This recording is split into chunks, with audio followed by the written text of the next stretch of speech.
versículos 6 al 9. Dice así la palabra del Señor. Así Abraham creyó a Dios y le fue contado por justicia. Sabed, por tanto, que los que son de fe, estos son hijos de Abraham. Y la Escritura, previendo que Dios había de justificar por la fe a los gentiles, dio de antemano la buena nueva a Abraham, diciendo: en ti serán benditas todas las naciones. De modo que los de la fe son bendecidos con el creyente Abraham. Amén. En la carta a los Gálatas,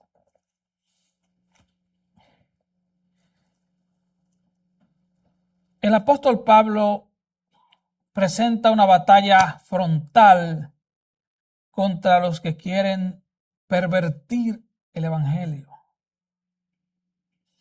Ese enfrentamiento, como hemos visto, tuvo que oponerse al mismo apóstol Pedro, a Bernabé y a un grupo de judíos creyentes, porque no andaban con rectitud en cuanto a la verdad del evangelio.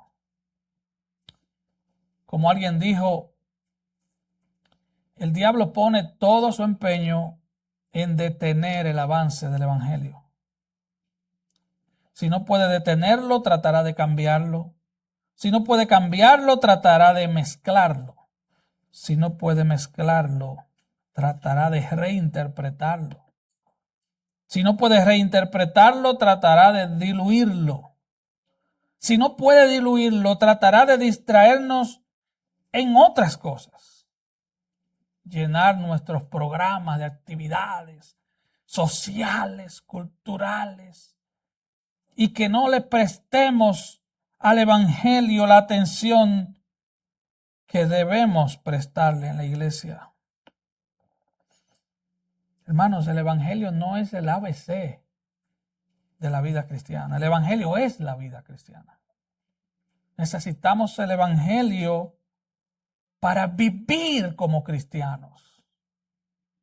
Nuestros matrimonios necesitan el evangelio. Nuestros hijos necesitan el evangelio.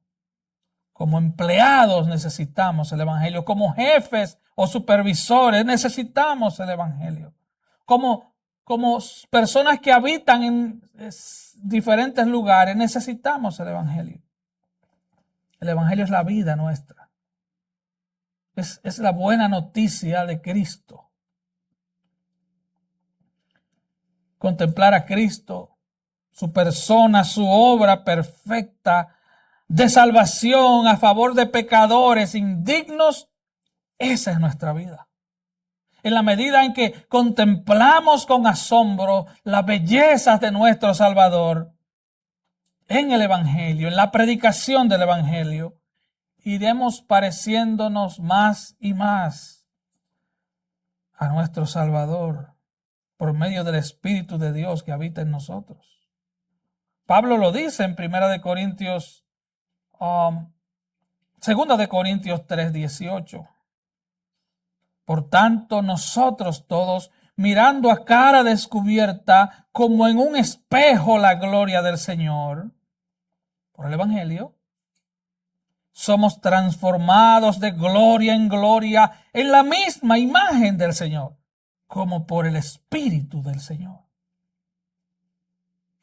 Cuando nos exponemos a la predicación seria del Evangelio, vemos, dice Pablo, a cara descubierta, como en un espejo la gloria del Señor, y esa gloria nos va transformando de gloria en gloria a la imagen misma de Cristo. No somos transformados de otra manera. No hay forma de que un pecador indigno como usted y yo sea transformado a menos que no seamos expuestos al Evangelio de Cristo. La exposición a los rayos de la luz del Evangelio nos va cambiando, así como exponernos al sol nos va cambiando el tono de la piel. El Evangelio nos cambia. Y en el pasaje de hoy, Gálatas 3, 6 al 9, el apóstol Pablo sigue ampliando el tema de la salvación por la fe solamente, sin la intervención de las obras. El pasado día del Señor pudimos ver donde Pablo nos hace pensar en nuestra salvación, pero desde el punto de vista de nuestra experiencia cristiana. Y él comienza amonestando a los Gálatas con palabras fuertes como insensatos, tontos, torpes, dependiendo la traducción bíblica. Y les dice, parafraseando, ustedes que recibieron el Evangelio a través de mi predicación y que creyeron en el Señor y que a través de la fe vieron a Cristo crucificado. Él está apelando a su experiencia. Él le dice, yo mismo les prediqué a ustedes y les mostré a Cristo. Y ustedes ahora, ¿quién los ha fascinado para no obedecer la verdad? Pablo le está hablando como de padre a hijos, pero en un tono de regaño. Le dice, ustedes, alguien les ha fascinado, alguien les ha obnubilado la mente para que no obedezcan la verdad. Ustedes, le sigue diciendo, yo parafraseando, recibieron el Espíritu Santo por portarse bien. Así fue que recibieron el Espíritu Santo. Ustedes recibieron el Espíritu por un riguroso cumplimiento de la ley, o lo recibieron por creer en el Evangelio de Cristo. ¿Cómo fue que recibieron el Espíritu?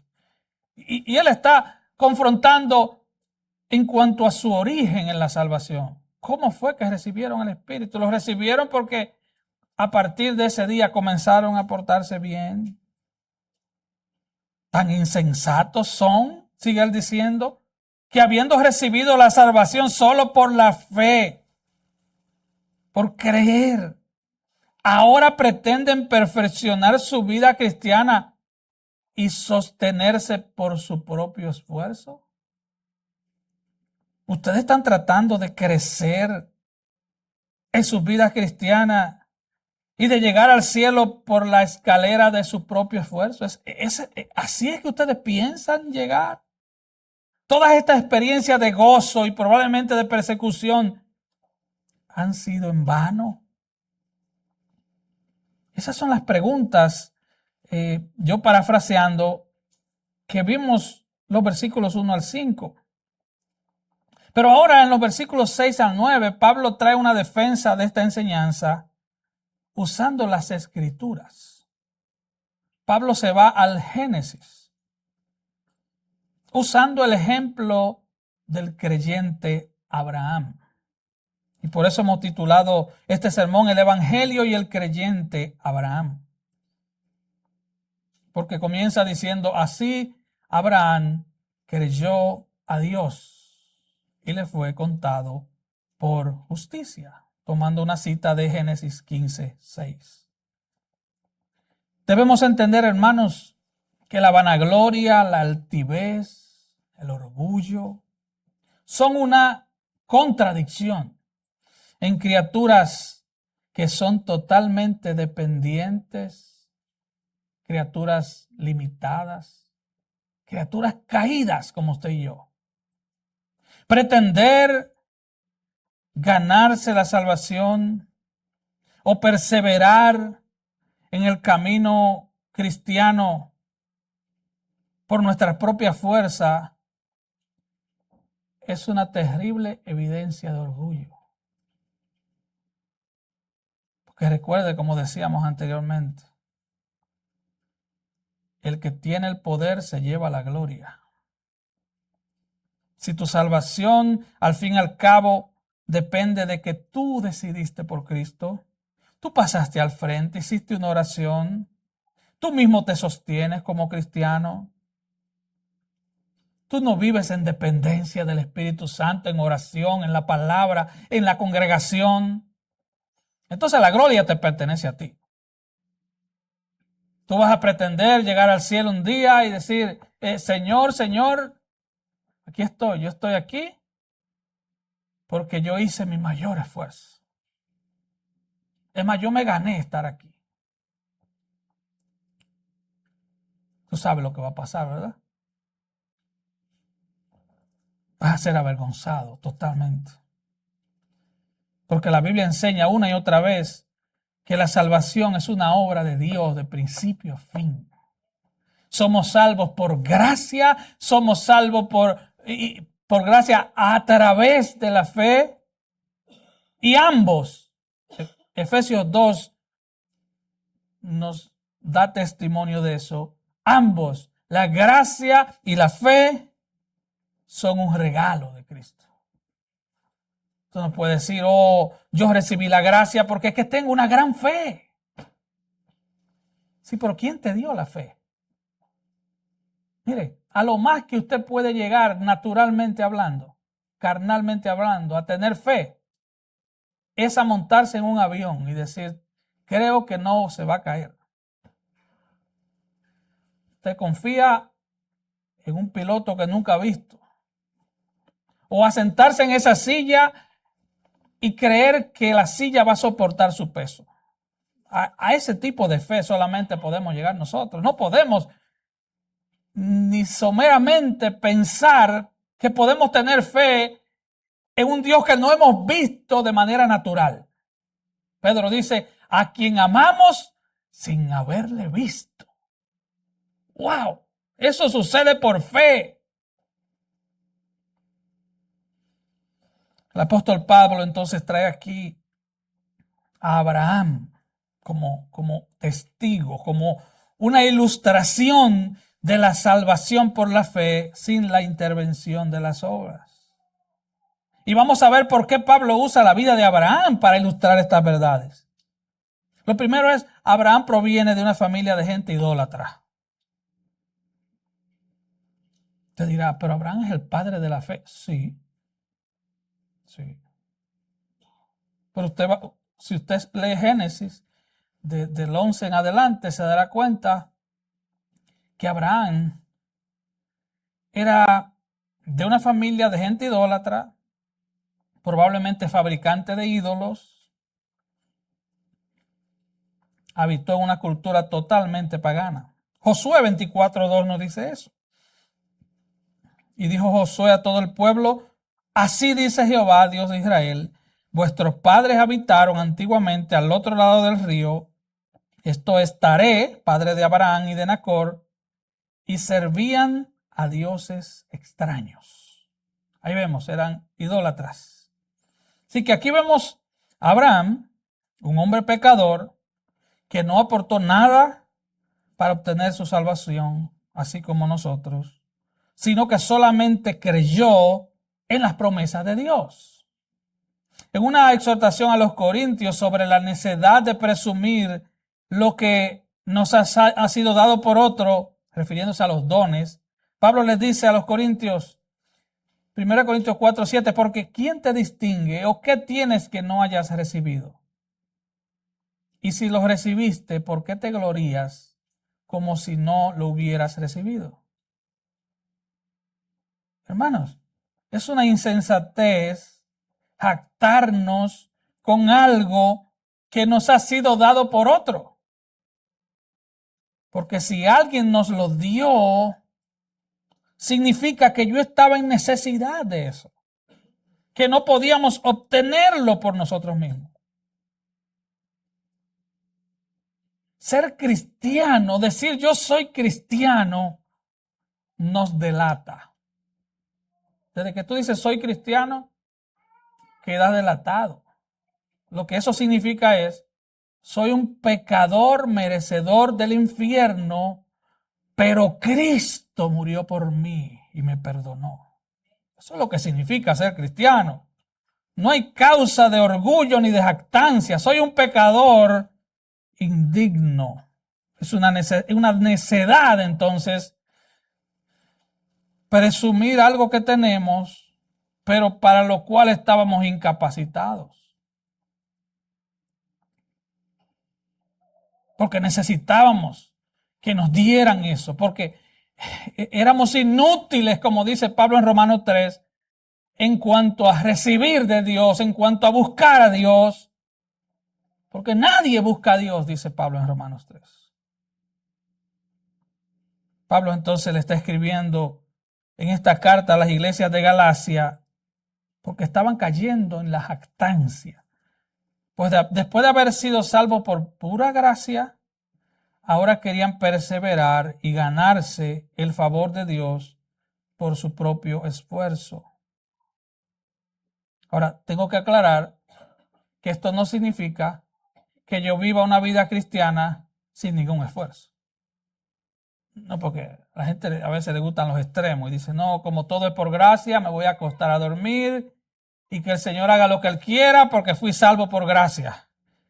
Hermano, a ese extremo no es que el Señor nos lleva. El Señor nos lleva es al punto de entender que fuimos salvos por gracia y que todo lo que debemos hacerlo en dependencia de Dios. Y que debemos buscar constantemente la presencia de Dios, la comunión con Dios, pero entender que sin Él no podemos hacerlo. Sin Él no podemos hacerlo. Como dijimos en sermones anteriores, debemos hacer lo que debemos hacer, pero entendiendo que separado de Cristo, nada podemos hacer. Nada. Y cuando Él dice nada, es nada. Así que como vimos en sermones anteriores, los judaizantes, quienes se hacían pasar por enviados de Santiago, el líder de la iglesia en Jerusalén, estaban enseñando que aquellos que fueron salvos por la gracia de Dios, sacados del estado de perdición en que se encontraban, podían completar o perfeccionar una salvación que les había sido dada solo por la gracia de Dios a través de la fe. Como dijimos en sermones anteriores, un Cristo que necesita ser completado es un Cristo falso. Si tú crees que añadiéndole ingredientes de la religión judía o ingredientes de otras religiones a tu fe, tú vas a completar lo que Cristo hizo, escucha bien, no te engañes, tú no eres cristiano. Tú has creído en alguna otra cosa o creencia rara. Cristo es el todo del creyente. En Cristo estamos completos. En Cristo. Tú no necesitas el kipá judío, ni un pañito de oración, ni una bandera de Israel. Tú no necesitas ir al muro de los lamentos. A menos que no vayas a buscar un misil. Tú no necesitas bautizarte en el agua del Jordán. Eso no te va a añadir nada. Eso es lo que te va a confundir. Lo que tú necesitas es ir a Mateo, Marcos, Lucas, Juan, Hechos, Romanos, Corintios y por ahí para abajo, como dicen en Puerto Rico. Meterte en la Biblia, comenzar en Génesis, para que veas la obra de Dios desde el principio. Eso es lo que tú y yo necesitamos. Tú necesitas añadirle cosas. Desde que tú tratas de añadirle algo al sencillo evangelio de Cristo, tú lo dañas. Porque un Cristo que necesita ser complementado o completado es un Cristo falso. Es un Cristo minusválido. Tú necesitas ponerle más cosas. Nuestra confesión de fe aborda el tema de la justificación de la siguiente manera. Aquellos que Dios llama eficazmente, también los justifica gratuitamente. No infundiendo justicia en ellos, sino perdonando todos sus pecados. O sea, cuando Dios te justifica, no significa que te hace justo. No, ser justificado no significa que tú seas perfecto ahora, no. Claro que no. No lo somos para nada. Dice, sino perdonando sus pecados. En otras palabras, tú eres un perdonado. ¿Qué es un cristiano? Un pecador perdonado. Yo estaba en el pabellón de los condenados a muerte y recibí un indulto del Rey del Cielo. ¿Tú entiendes eso? Tú estabas en el pabellón de los sentenciados a muerte. Ayer vi un documental del primer dominicano sentenciado a muerte. Duró 12 años en el pabellón de la muerte, hasta que lo ejecutaron. Tú estabas en ese pabellón, yo también. Así de terrible era tu situación y la mía. Solo estábamos esperando el día. Pero Dios, dice Efesios 2, cuando estábamos muertos en nuestros delitos y pecados, nos salvó. Parafraseando, podríamos decir, pero Dios, cuando nos vio en el pabellón de la muerte esperando sentencia, nos indultó, nos perdonó, nos dio vida. Eso es gracia, hermano. Eso es solo gracia. Y sigue diciendo la confesión de fe. Y considerando y aceptando sus personas como justas. O sea, ahora Dios te ve justo. No por nada efectuado en ellos o hecho por ellos, sino únicamente por causa de Cristo. El Padre te ve justo. Y no es porque Él tenga problema visual y use lentes. No es porque tenga diabetes y tenga problema para ver. No. No. Él te ve justo porque la justicia perfecta de Cristo fue computada, fue puesta en tu cuenta. Dice, no imputándoles como su justicia la fe. En otras palabras, tú no puedes presentarte delante de Dios diciendo, yo tengo una gran fe. No. Tu gran fe no es la que te lleva al cielo, es el objeto de tu fe. Lo que te lleva al cielo no es tu gran fe. Es el gran Dios en quien tú has creído. Yo sé que todos aquí batallamos con nuestra fe. Sí. Abraham batalló muchísimo con su fe. La duda lo asaltaba constantemente. Ahora sigue diciendo nuestra confesión de fe, sino imputándoles la obediencia activa de Cristo a toda la ley y la obediencia pasiva en su muerte como su plena y única justicia.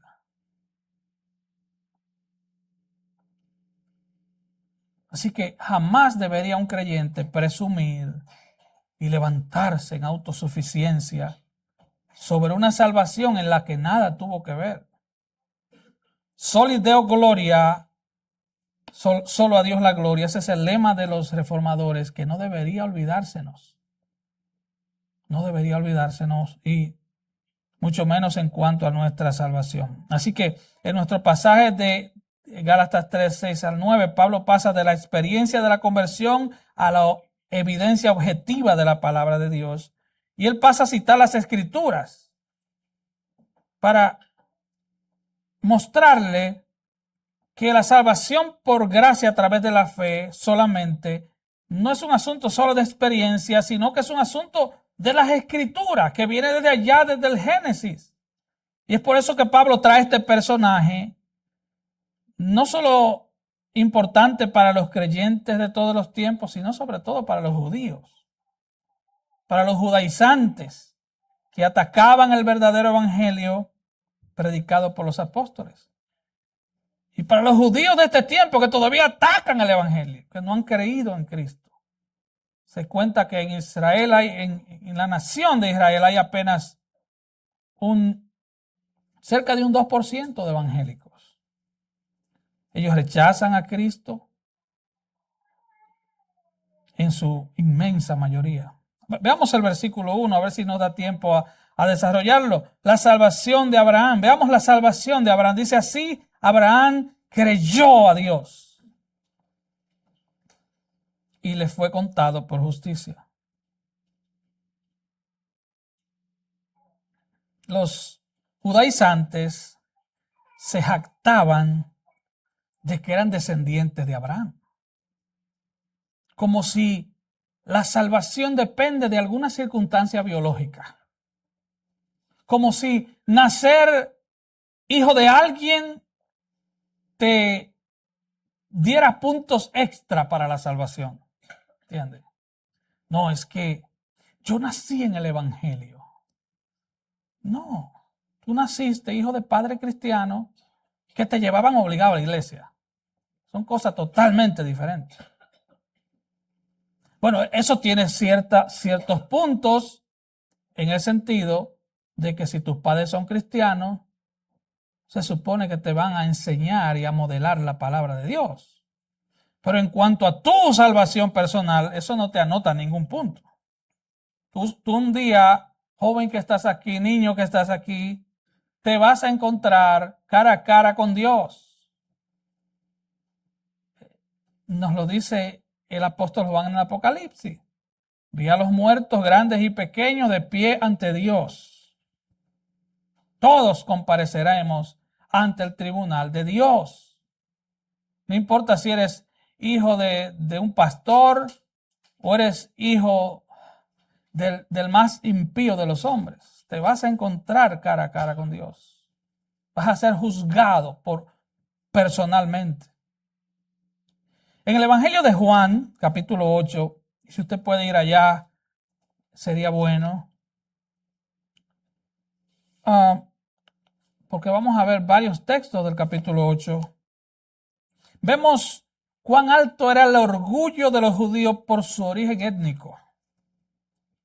Ellos decían, somos linaje de Abraham. Así que Jesús le dice a unos judíos que habían creído, note, creído en él. Y usted va a entender por qué el de las comillas, ¿verdad? ¿Por qué? Habían creído, pero vamos a ver luego qué pasa con ellos. Versículo 31 de Juan 8. Dice, dijo entonces Jesús a los judíos que habían creído en él, si vosotros permaneciereis en mi palabra, seréis verdaderamente mis discípulos. Y conoceréis la verdad, y la verdad os hará libres. Les respondieron entonces, linaje de Abraham somos, y jamás hemos sido esclavos de nadie. ¿Se da cuenta el orgullo? Linaje de Abraham somos. Es como que David diga, no me llames impío, yo soy hijo del pastor. Oh, gran cosa. Linaje de Abraham somos. Y jamás hemos sido esclavos de nadie. ¿Cómo dices tú, seréis libres? Versículo 36. Así que si el Hijo os libertare. Él está hablando a judíos que creen que por ser del linaje étnico de Abraham, ellos son libres, ellos son hijos de Dios. Y Jesús le dice, no, si el Hijo te libertare. Él no está hablando si la ley judía te libertare. Él no le dice si la Torá te liberta. No, si el Hijo te liberta, si Cristo te liberta, serás verdaderamente libre. Y le dice, yo sé que ustedes son descendientes de Abraham, yo lo sé, pero procuran matarme, porque mi palabra no haya cabida en vosotros. Yo hablo lo que he visto acerca del Padre, ustedes hacen lo que habéis oído acerca de vuestro Padre. Y aquí entra el problema, porque ellos le dicen, sí, pero nuestro Padre es Abraham. Versículo 39. Jesús le dijo, si fueseis hijos de Abraham, las obras de Abraham harías. Pero procuran matarme. A mí, hombre que os he hablado la verdad, la cual he oído de Dios, ¿no hizo esto Abraham? ¿Cómo que eres hijo de Abraham? Y te comportas como que nunca has conocido a Abraham. Versículo 24. Ustedes son de su padre el diablo. Le está diciendo a judíos. Judíos, hijos étnicos de Abraham. Étnico. ¿Había sangre judía en ellos? Sí. ¿Estaban en la genealogía de Abraham? Sí. ustedes son hijos de vuestro padre el diablo y los deseos de vuestro padre queréis hacer. Él ha sido homicida desde el principio y no ha permanecido en la verdad porque no hay verdad en él. Cuando habla mentira, de suyo habla, o sea, de su propia naturaleza, porque es mentiroso y padre de mentira. Y en el versículo 53, ellos le preguntan, ¿eres tú acaso mayor que nuestro padre Abraham, el cual murió y los profetas murieron? ¿Quién te haces a ti mismo? Vamos a seguir luego viendo a Juan 8.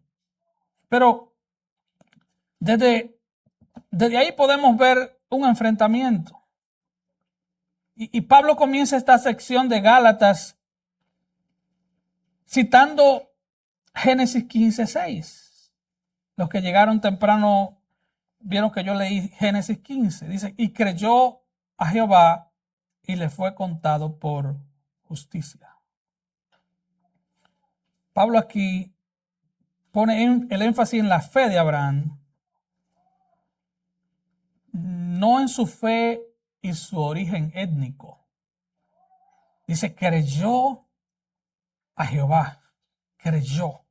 No le sume nada a eso, creyó, solo creyó. O sea que su salvación no fue una cuestión de mérito por parte de Abraham, sino que fue por Dios quien le salvó por la fe. No por la etnicidad, sino por la fe. Y es muy posible que los oponentes de Pablo, los judaizantes, trataran de poner énfasis en la necesidad de la circuncisión como medio para la salvación, apelando a la historia de Abraham. Note Abraham 17, Génesis 17, vemos a Abraham.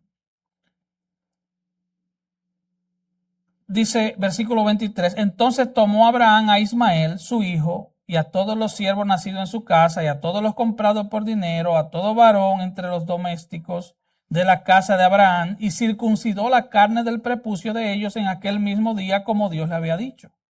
Era de edad de 99 años cuando circuncidó la carne de su prepucio. 99 años.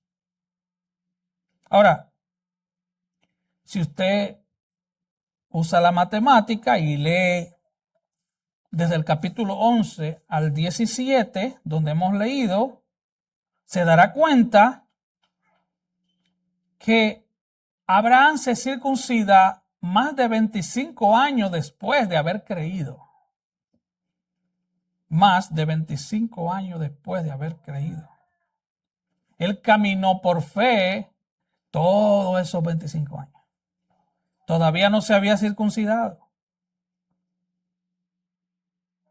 Romanos 4, aquí Pablo nos explica que como resultado de esa salvación recibida muchos años atrás, Abraham se convierte en el padre de la fe.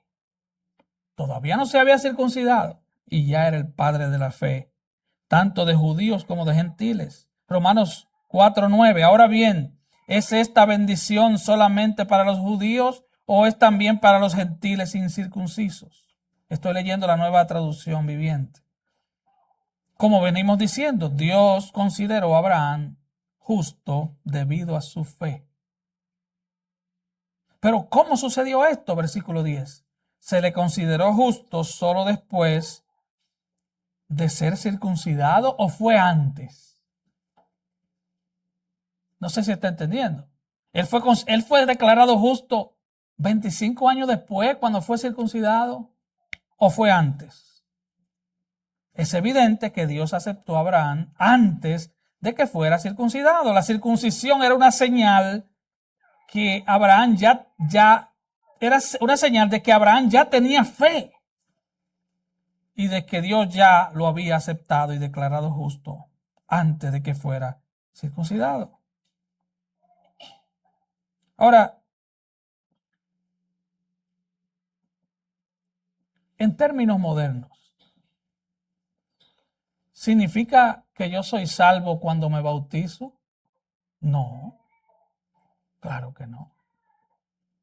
No, porque el bautismo, y en esto se parece a la circuncisión, no estoy diciendo que es lo mismo, se parece en el hecho de que el bautismo señala una fe que ya existe dentro de mí.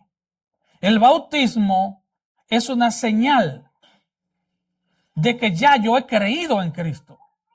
El bautismo no salva. El bautismo no te infunde gracia, como hablan los católicos.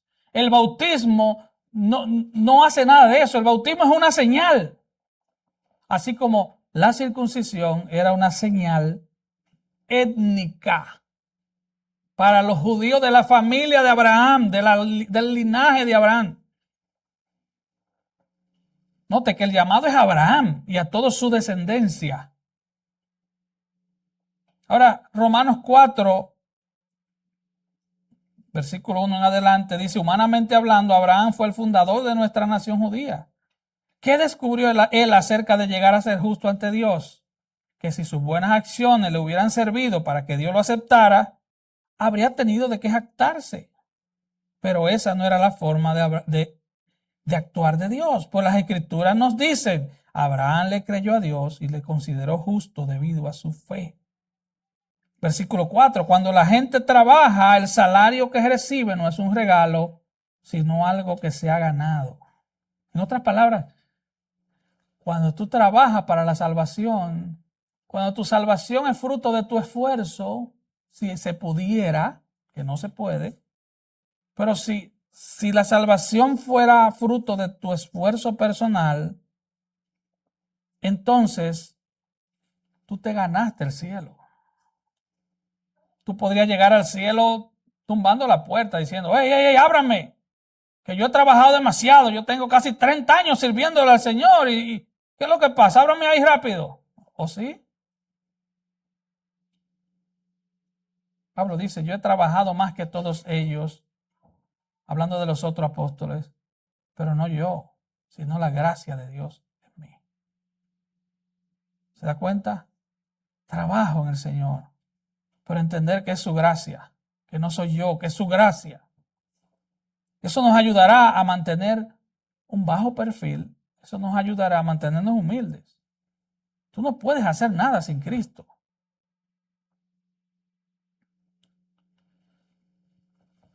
Así que la vida de Abraham,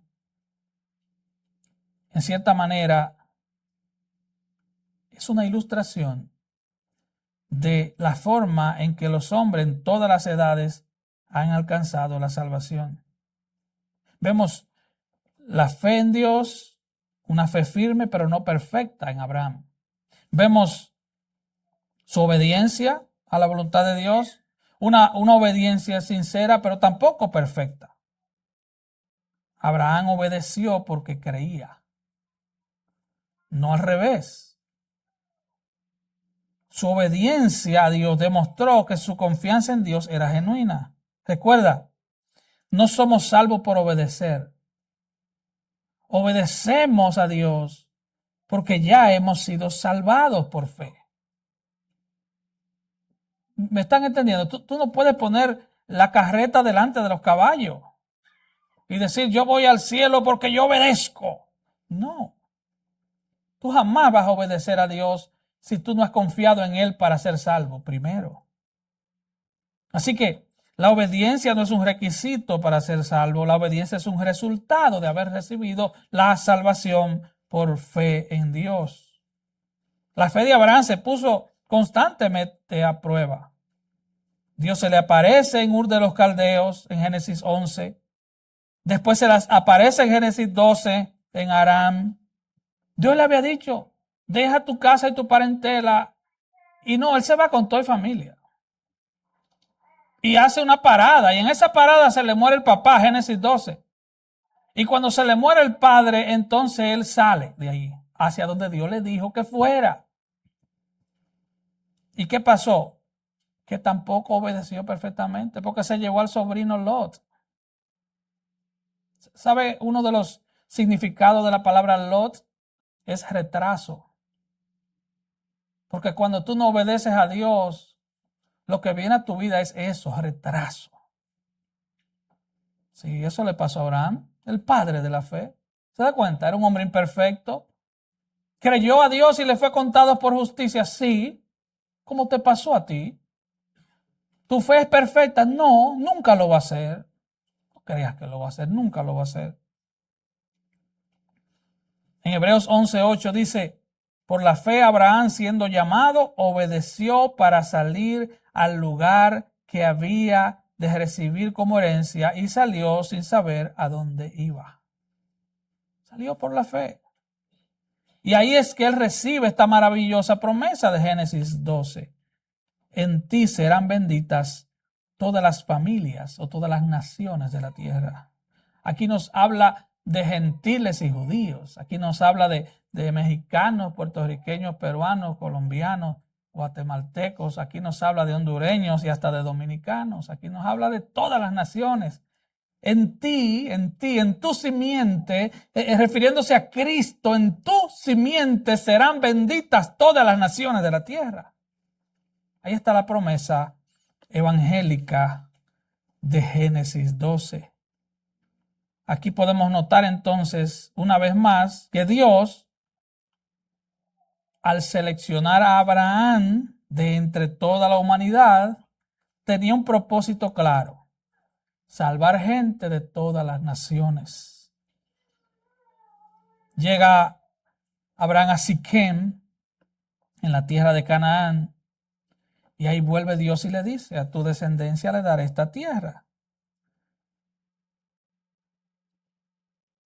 Y era una prueba de fe.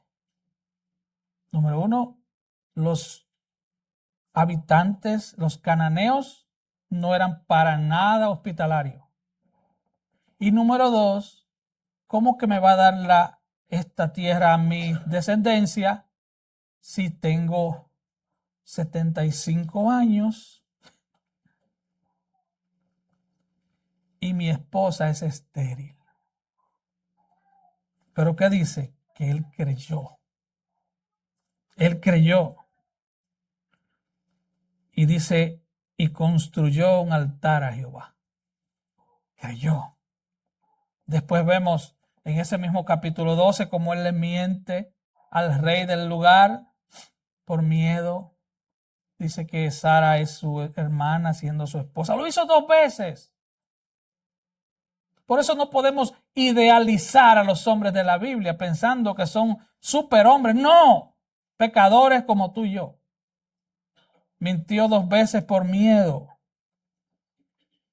En Génesis 13 Dios se le aparece otra vez en Betel. Ya Lot se había ido, se había separado. Santiago 2:23 vemos que es llamado el amigo de Dios. Así que en Génesis 13 Dios le promete a su amigo y le dice, Génesis 13:15, porque toda la tierra que ves la daré a ti y a tu descendencia para siempre. Ahí vuelve y le dice, a tu descendencia. Pero su esposa era estéril, eran 2 viejitos. Después en Génesis 14 vemos que derrota a 5 ejércitos, o al que había derrotado 5 ejércitos, a Kedorlaomer, Génesis 14. Y en Génesis 15, el Señor le dice, no temas, Abraham, yo soy tu escudo y tu galardón será sobremanera grande. Y le dijo, no será tu esclavo el que te va a heredar, sino que un hijo tuyo te dará herencia. Y lo llevó afuera, usted conoce la historia, le dice, mira las estrellas, era de noche, cuenta las estrellas si puede, porque así será tu descendencia. Y ahí vemos Génesis 15:6, el pasaje que cita Pablo en Gálatas 3:6, y creyó a Jehová y le fue contado por justicia. Luego en el 17, Dios le repite la promesa. Tenía ya 99 años. Ya han pasado más de 25 años. Nada ha pasado.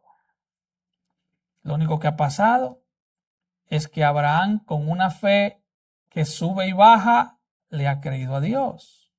Ahí vemos que Sara le da a la esclava Agar, tienen a Ismael. Y Dios le dice, 17:7, estableceré mi pacto entre tú y yo, y tu descendencia después de ti en sus generaciones, por pacto perpetuo, para ser tu Dios y el Dios de tu descendencia después de ti. Y le dice, dijo también Dios a Abraham, a Sarai tu mujer no la llamarás Sarai, mas Sara será su nombre. Y la bendeciré, y también te daré de ella hijo. Sí, la bendeciré, y vendrá a ser madre de naciones. Reyes de pueblos vendrán de ella. Pero entienda esto, ya estamos en Génesis 17, ya tiene 99 años, y Dios le dice, para este año, para esta fecha, el año que viene, vas a tener un hijo. Y le cambia el nombre a Sara. Y dice, ella será madre de naciones. Pero todavía, versículo 17, dice, entonces Abraham se postró sobre su rostro y se rió. Y dijo en su corazón, a hombre de 100 años, porque él tenía 99, era el año siguiente, a hombre de 100 años ha de nacer hijo, y Sara ya de 90 años ha de concebir. Y dice que se rió. Y le dijo, ojalá Ismael viva delante de ti. Escuche esto. Todavía Abraham ha caminado 25 años con Dios, le ha creído a Dios, pero mire cómo su fe va y viene. Él dice, ojalá Ismael. Ismael es el hijo de la esclava. Que vamos a ver luego que los hijos de la esclava son los árabes. Son los que se han opuesto a Dios toda la vida. Pero ahora Abraham voltea sus ojos y dice, ojalá Ismael camine delante de ti. Todavía él estaba peleando con la duda. Yo te pregunto, hermano, ¿tú no peleas con la duda? ¿O tu fe es tan perfecta que ya tú no peleas con la duda? Mira el ejemplo del padre de la fe, Abraham. Él pensaba en el hijo de la esclava, que tuvo con la esclava. Y Dios tuvo que responderle en el 19, ciertamente Sara tu mujer te dará a luz un hijo. Llamará su nombre Isaac, que significa risa. Y confirmaré mi pacto con él como pacto perpetuo para sus generaciones después de él.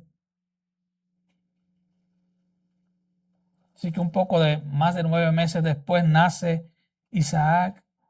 Dios se revela a Abraham y a su esposa en Génesis 18:10. Y Abraham sigue creyendo. En Génesis 21 nace Isaac. Y se visitó Jehová a Sara como había dicho. Note eso, como había dicho. Y Sara concibió y dio a Abraham un hijo en su vejez. Y circuncidó a Abraham a su hijo Isaac de 8 días. Ya Abraham tiene 100 años. Y como cerca de 12 años después, Dios le dice, ahora dame tu hijo. Tu único, porque, hermano, Ismael no contaba en la historia. Él le dice, tu único hijo. ¿Por qué él dice tu único hijo? ¿Será que Dios hace acepción de personas? No. Pero Dios no bendice lo que Él no te ha llamado a hacer. Él bendice lo que Él te llama a hacer. O sea, no se trata de hacer mucho, se trata de obedecer. Y él obedeció a la mujer, obedeció a Sara y Sara le dio la esclava. Usted conoce la historia.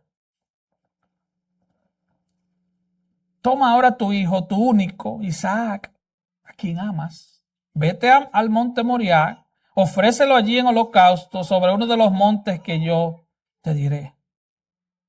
Abraham sabía que a través de Isaac venía la descendencia. A través de Isaac vendría Cristo. A través de Cristo iban a ser bendecidas todas las familias de la tierra. Pero ahora, Señor, tú me dices que sacrifique a Isaac. El padre de la fe obedeció, incluso en esta amarga prueba, y él triunfa. Dice Hebreos 11, 17, 19, y tengo que terminar. Por la fe, Abraham, cuando fue probado, ofreció a Isaac. Y el que había recibido las promesas, ofrecía a su unigénito. O sea, tú recibes lo que has estado esperando por 20 y pico de años, y ahora el Señor te pide que se lo entregue.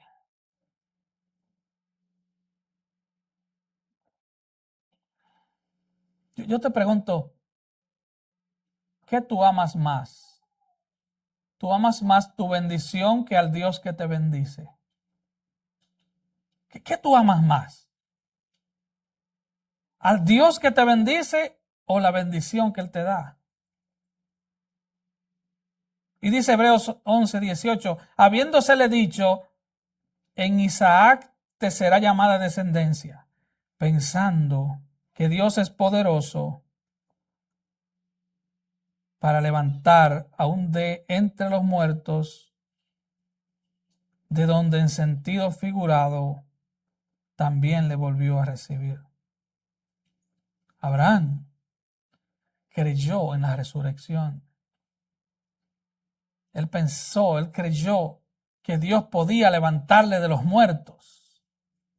Eso es parte de nuestra creencia básica, la resurrección de Cristo. Él creyó en la resurrección y por eso entonces Pablo pudo demostrar que simplemente la circuncisión no era necesaria para ser salvo,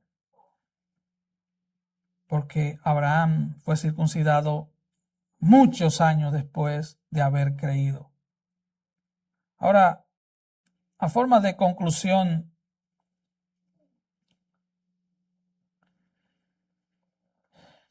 quiero hacerte unas preguntas para que te las lleves en tu mente.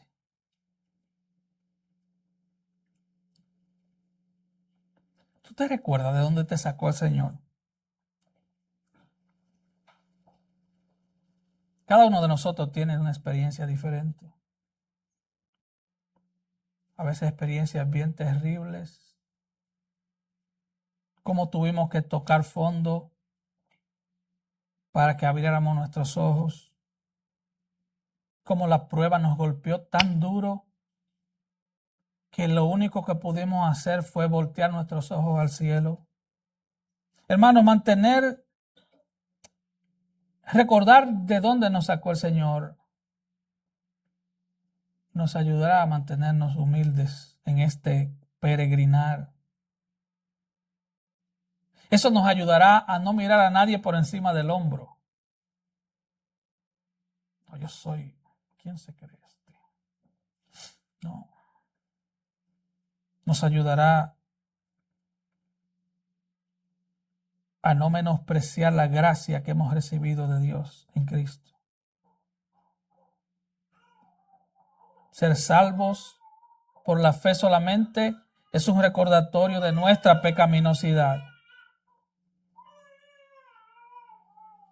y de la necesidad que tenemos de depender de Dios cada día. No creas, hermano, ni por un momento que tú eres fuerte. No vayas por la vida como el pavo real. Eso es solo plumaje bonito. Adentro de ti y de mí hay un pecador que si se separa por un minuto de la gracia, si deja de depender de la gracia por un segundo, nos va mal.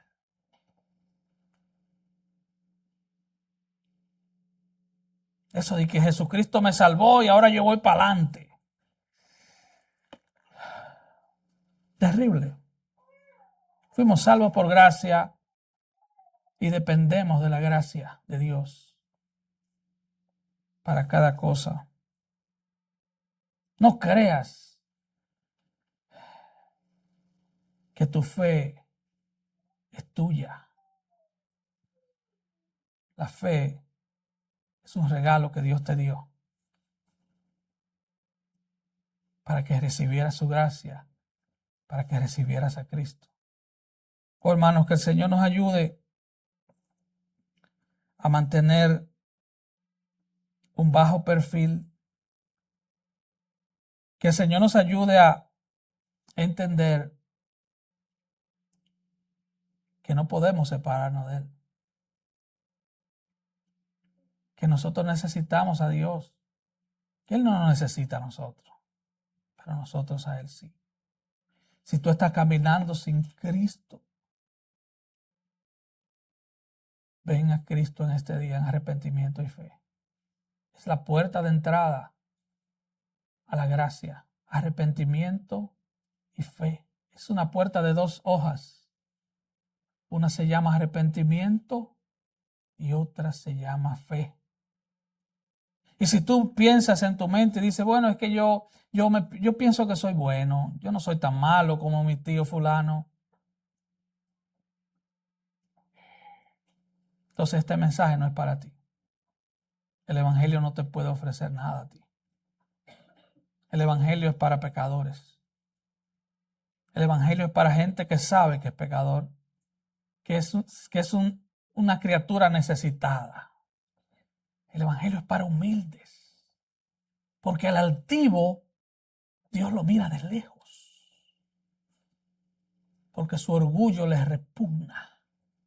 Si tú estás aquí sin Cristo, queremos orar por ti al final.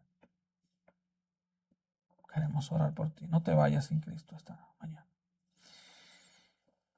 Oremos, hermanos. Padre, queremos darte gracias